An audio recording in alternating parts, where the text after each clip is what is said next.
Jesus wasn't the only one that walked on water. Mm-mm. There was a woman. There was a woman that also walked on water. And she also levitated while in prayer. Her name is Mary of Egypt, Saint Mary of Egypt. She ran away from home when she was 12, and she lived a life of sin for 17 years, just sin and pleasure. Some say she was a prostitute.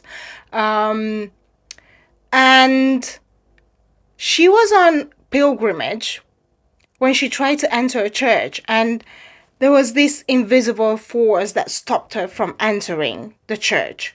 She just physically couldn't. She felt sick. She just couldn't move forward to go into the church. And that's when she realized that the reason was because she lived this life of sin. And instantly she started to feel a deep regret, repentance.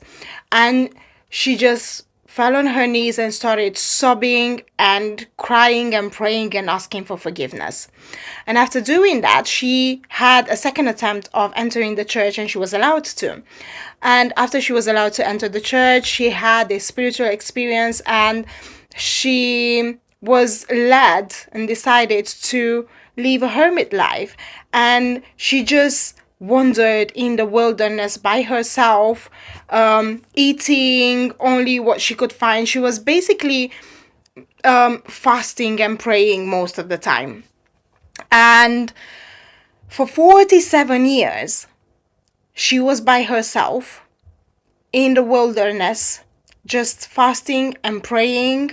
And she got to a spiritual stage where she was able to walk on water, where she was able to levitate while in prayer. But being able to, it feels kind of wrong, because it feels like she was trying to achieve that. She wasn't trying to achieve that. She just reached that stage.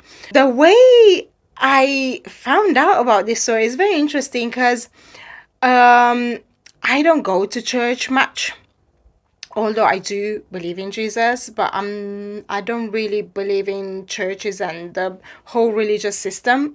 But every now and then I do go to church. My mom loves to go to church, so I like to go with her to. It's a form of connecting with her. Anyway, so on my last trip to Romania, I went to church with my mom. And I was in church, and I remember looking around at all the paintings on the walls. And I was looking on the right-hand side, and all I could see was men, saints. And I remember thinking, like, only men. And I was a bit judging that. I was like, yeah, no wonder this patriarchal system. Of course, they're only gonna portray main saints in their church. And as soon as I finished that thought, I looked to my left, and on the left side were the women.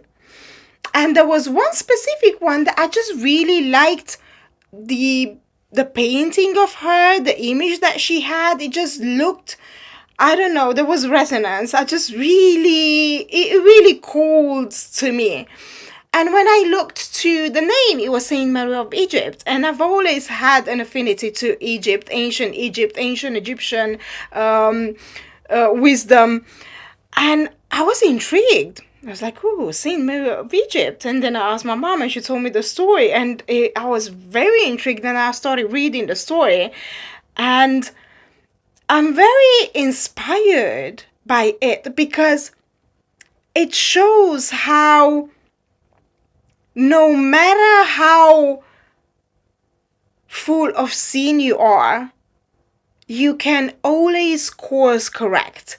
As long as you're still alive, you still have the chance to course correct, to better yourself, to change your ways, to get out, to change your path from the wrong path to the right path, to grow. Like, she was one of the holiest women Like, she achieved such a high spiritual level that very few actually achieved. And her story really stayed with me because it reveals something that we don't often talk about.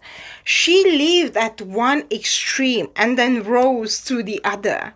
From a life that was considered sinful to becoming one of the greatest saints ever.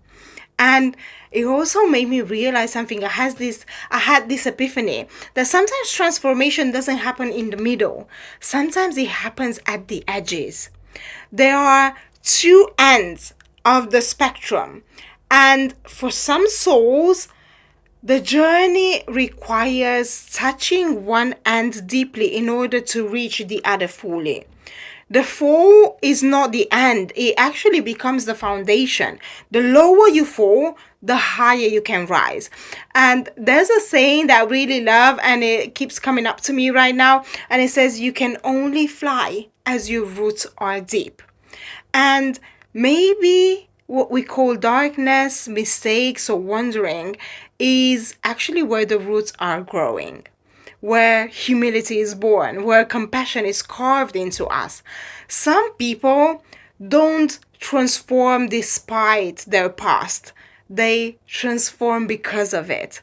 Because they have tasted both worlds, because they know what emptiness feels like, and therefore they recognize truth when they find it. And maybe that's the invitation in her story, not to judge where someone has been, but to trust how far the soul can go.